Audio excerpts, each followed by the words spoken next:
talk about safety. To be honest, before I came, I was scared.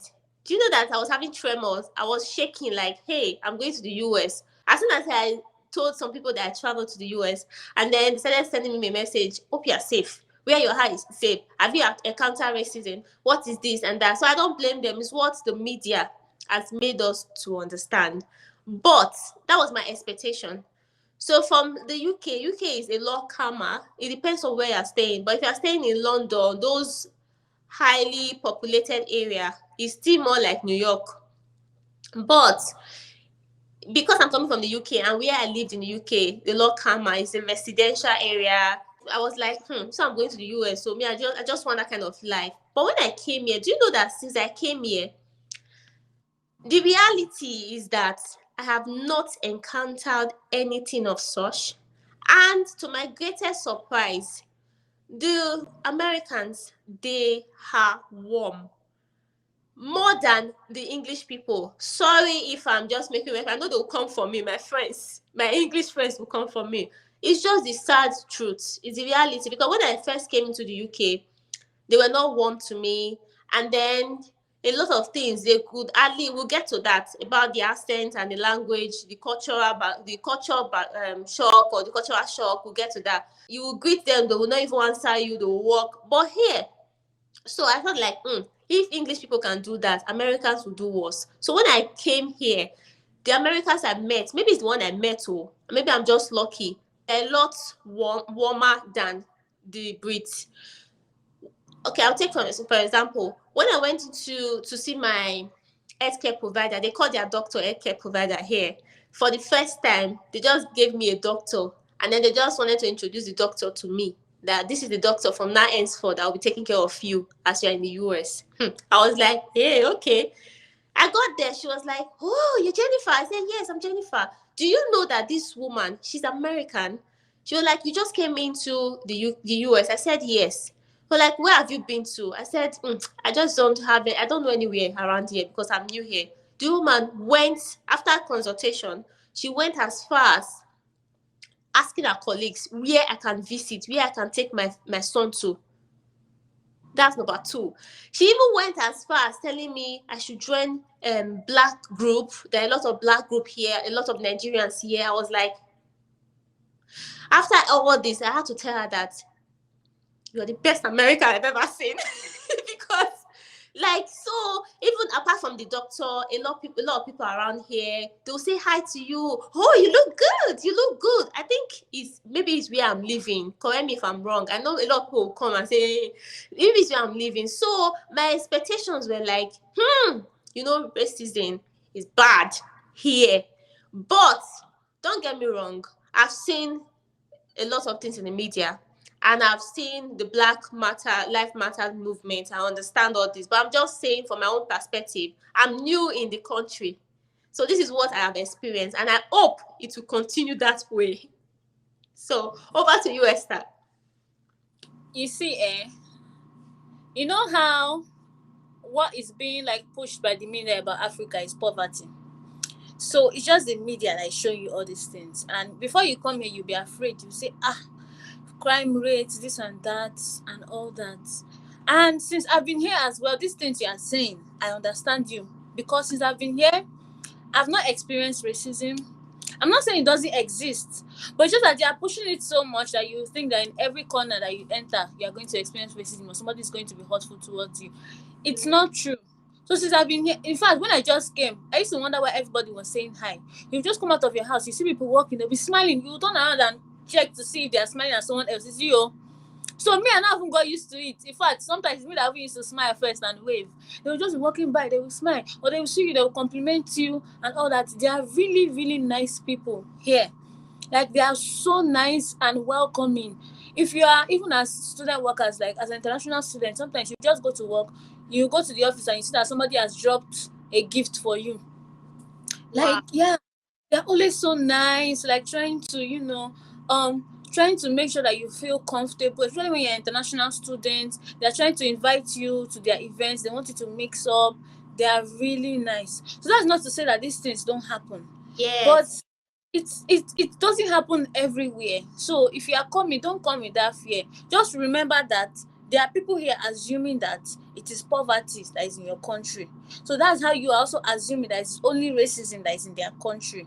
So it's Mhm. just what the media is showing you. But actually in reality, there are so many nice people here. And so don't be afraid of making that move if you're thinking of coming to the US. Just look out for what you will do is when you're coming. That's why Google is your friend. Look out for when you're going to an area, try and Google the crime rates in that area.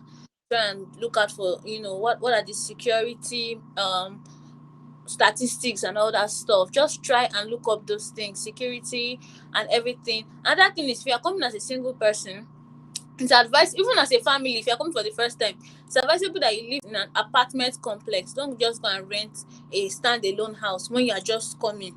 So just start with that. Go to an apartment complex and try and examine the area before you decide, okay, this area is safe, this area is good. So now I can move in to a big house or something. So Mm. just stay in an apartment first while you're observing.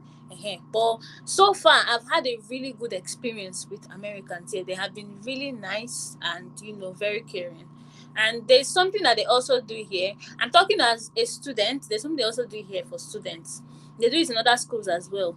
It's called, I think it's an international friendship program. So we are just coming. The Americans will sign up to be a friend to at least one international student, and so you people are going to be going out together. They'll be taking you around and all that. Some families also sign up. So if family signs up, it means that that family will be coming to take you out once in a while. They will get you gifts even during exams. There was this lady that used to bring like a package for us whenever we finish our exam. She'll say, oh, you've had a really good semester. It's just be full of food, drinks, chocolate and all that stuff. She used to come to, even during COVID, she will come, she will drop things off. So there are so many nice people like that are really really excited to meet people from another country. They want to know about your culture. So sometimes when they're even asking you questions, they're not being racist. They are curious and they want to know. So you should also be careful with how you answer them. If you are putting them off, they are going to like start relying on what they are seeing online, because they are seeing a person that they can ask questions, and you are now being like, oh, why are you asking me such a question, when you can easily answer them and educate them. So yeah, I've met really nice people, and what you're saying is actually right.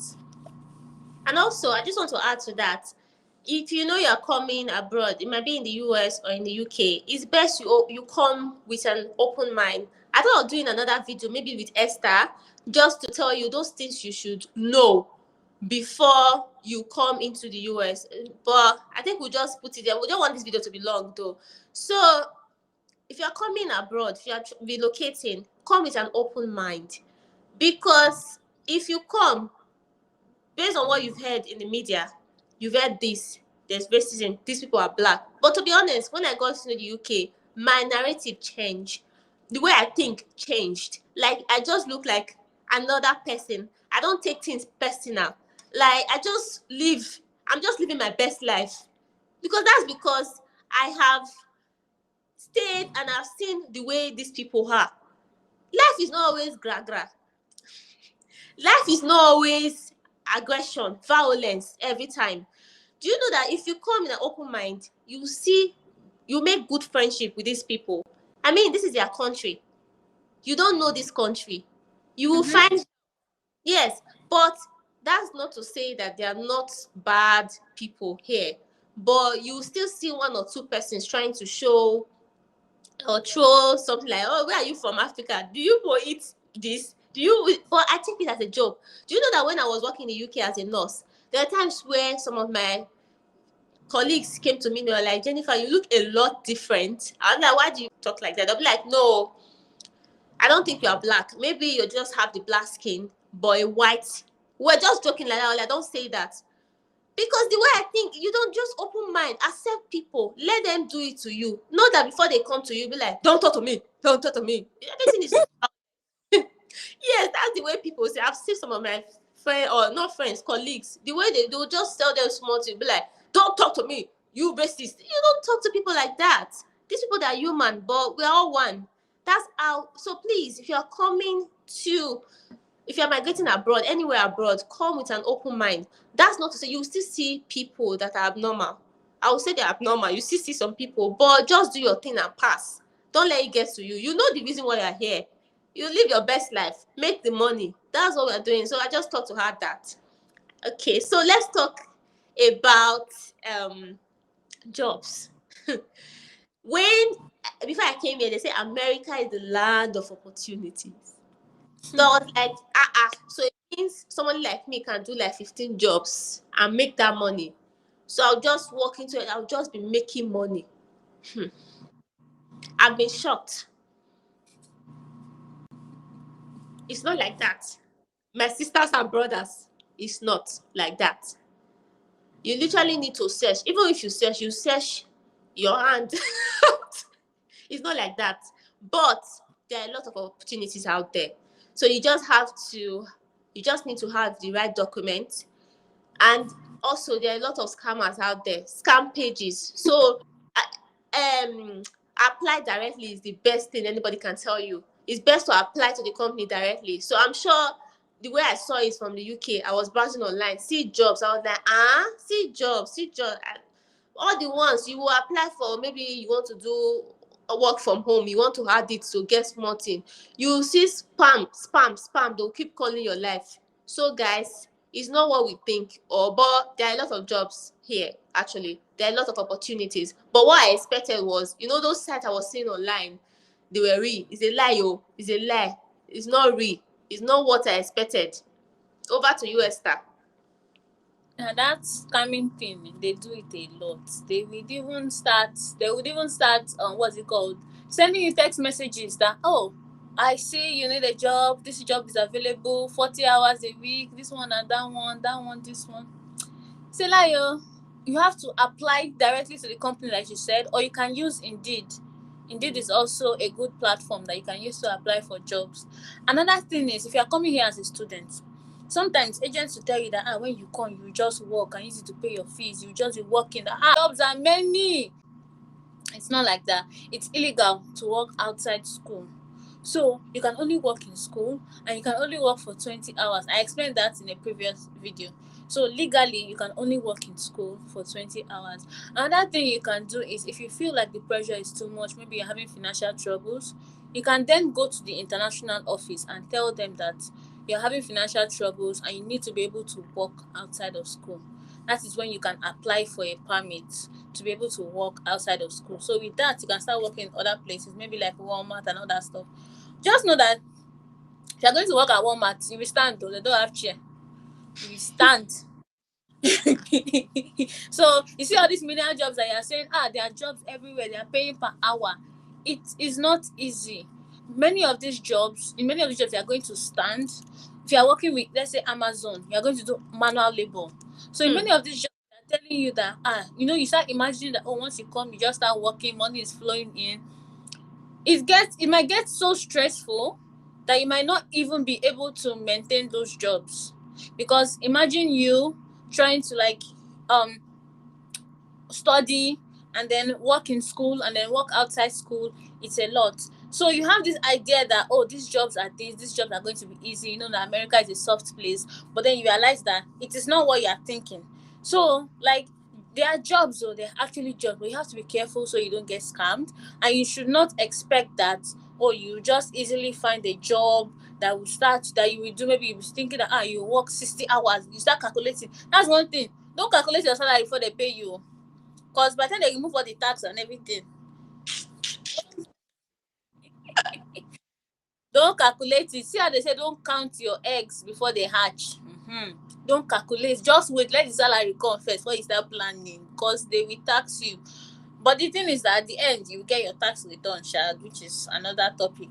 But don't start calculating it. And also, immediately you come, start looking for ways to secure a job before you graduate. So do your internship. So you have 3 months internship. If you're a graduate international student, you have 3 months internship called CPT. Try and do that. So the same company that gives you that CPT might actually retain you for your OPT. Your OPT, you can do that for a year if you are not in the STEM department. STEM is technology and all that, science, technology area. So if you're not in STEM, you have 1 year to do your internship, and then you have to go back to your country if the country does not fire for you. If you're in STEM, you have 1 year and then 2 extra years. That's 3 years in total. So from that your CPT, you can build towards getting OPT. So you have to start early. Don't just assume that see jobs everywhere na job sites. No, you have to really start early. That's one thing about getting a job here. Okay. So let's go over to driving. Are you driving now? I'm not driving. No. Okay. Okay. So before I came, I have a video on driving in the US. So if you know you have not started or you don't know how to drive, go and check that video. Let me talk about driving because I was shocked again. My expectations was like, because I lived in the UK and in the process of getting my driving license or my driver's license in the UK, they said I need to do theory, you need to do what's it called? Practicals. So it got to a point, I got the provisional license in the UK. I was like, okay, let me do the theory. So a friend of mine gave me a textbook. That is textbook in the UK, so I can study for the exam. Ha! I was like, hey, this driving, we have to leave it for some time. So I left it, I did not drive. So that mindset, I came to the US with it. Like, driving is one big deal. And I'm not going to stress myself. So I came here. And to my greatest surprise, in the UK, I could maneuver. Like, I could find my way. They have buses, like everywhere is organized in the UK. So as pedestrians, you can just cross. You use the traffic lights and then easily, and you will cross and you find you can even use bicycle. So that was in the UK, where I lived in the UK. But when I got here, my first 1 week, I was confused. I was like, first of all, driving in the UK, the driver's seat is on the right. But here in the US, driver's seat is on the left. So if you are crossing in the UK, you look at the driver's side. But yeah, I was just confused. Everything was a lot. So I was not thank God I did not learn how to drive in the UK. It would have been wasted because the roads are just different. Everything is different here. So I went into the driving school. We had no option. It's like the last resort that we had to drive, because when you're living in the US, it's not like the UK. You just literally need to learn how to drive. If not, there's some places you stay in the US, you cannot survive. You just need to drive. So that was when we learned how to drive. So it was very easy. I was waiting for textbook. The first day we went into DMU, that's the Department of Motor Vehicle. So when we got there, they're like, you need to take the test. Textbook, how are we going to take tests that we don't know? They will give you, their own is not textbook, it's just handout. It's like handout. So you just read it and then you pass. It's very easy here. So my expectation was like, since it's going to be, UK was hard, it's going to be hard here, but it's a lot easier as compared to UK. So if you are coming to the US to drive, don't be scared, because I know a lot of people be like, hey, this place. But another thing you should put or bear in mind, UK driving is different from the US. The Americans are merciless. If you're on the road, when I'm driving, my head is like this. I'm looking like, because they will just enter. They are just merciless. I don't know. But UK is a lot more organized. Like, they are more, the way they do their things is one step at a time. One step at a time.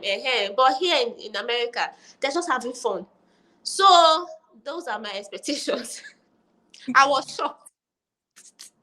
Another thing, before I go, let me just add something. The pedestrians here, they own the road.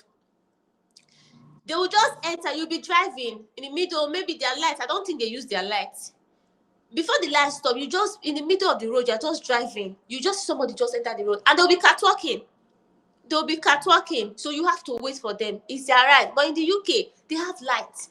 Pedestrians have their time.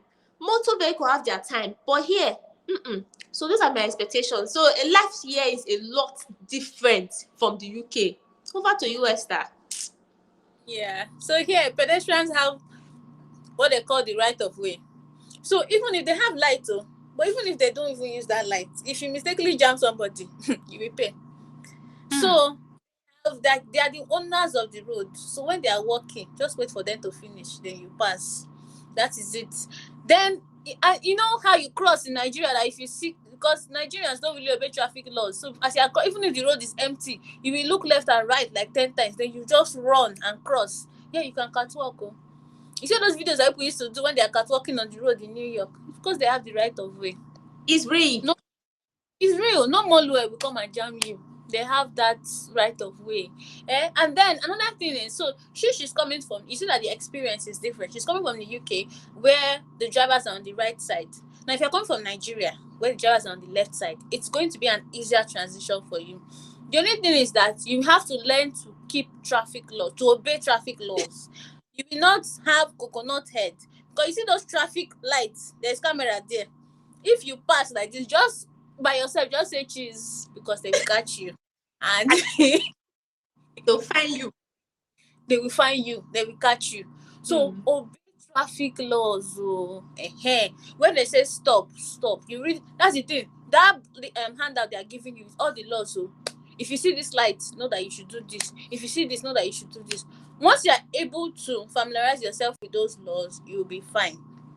And the roads, you know, they are okay. There are some places that they have bad roads too, but mostly the roads are good. So it's going to be easier for you to drive. But you also have to be careful because some people don't behave responsibly on the road. So if you are driving, you have to be very careful. Me, I've not learned how to drive, and you see that express driving, I'm not ready for it. So far, and where I am, there's no good public transportation system. But the good part, I am. There is no. Continue. So they have they have taxis, and they have a taxi service. But those people can disappoint you at any time. You can just be outside the house waiting for them. You might even sleep off as you are waiting. So they can disappoint you at any time. So if you know that you need to go to the airport, call them like 5 times and say, please remember, will you remember? Okay, remember. Call them and wait. So in places like this, it's really important that you have a car. In places like New York, if you have a car, you are just like I won't call it waste of money, but if you have a car and you're not using it to do Uber, you just say you want to be driving your car to work back and forth. It's just you're going to be spending so much on managing that money because the public transportation system is good, the roads are crowded with cars and all that. I told you New York is like Lagos, kind of. So it depends on the area. So if you are going to an area like mine, you're going to need a car and you're going to need to be able to drive. If you cannot do those things, learn to ride a bicycle. If you cannot ride a bicycle, please have energy and strength and know how to trek. So you can use scooter too. Scooter. You can use scooter. Yes, you can use all that. Otherwise, go to Walmart. Go and buy good shoe. Like a busy to because you will trek. You will see, you'll be asking someone, why are you not adding weight? What's happening? It's trekking. You will just trek. You just be trekking. So if you cannot trek, you can start as a form of exercise. So, but if you know that you cannot trek, just gently go and get a car and learn how to drive. And you know, yeah, it's quite different actually. You know, in Nigeria, like see bus everywhere, bike, all those things. But here, exactly, keke, anywhere you are going to. But here, car is not a luxury, it's a necessity. So you need it, you need to get a car. So sometimes you see people that you say, why are you saying you are broke and you have a car? No, it's not for rich people though. It is for everybody. You need a car in this place.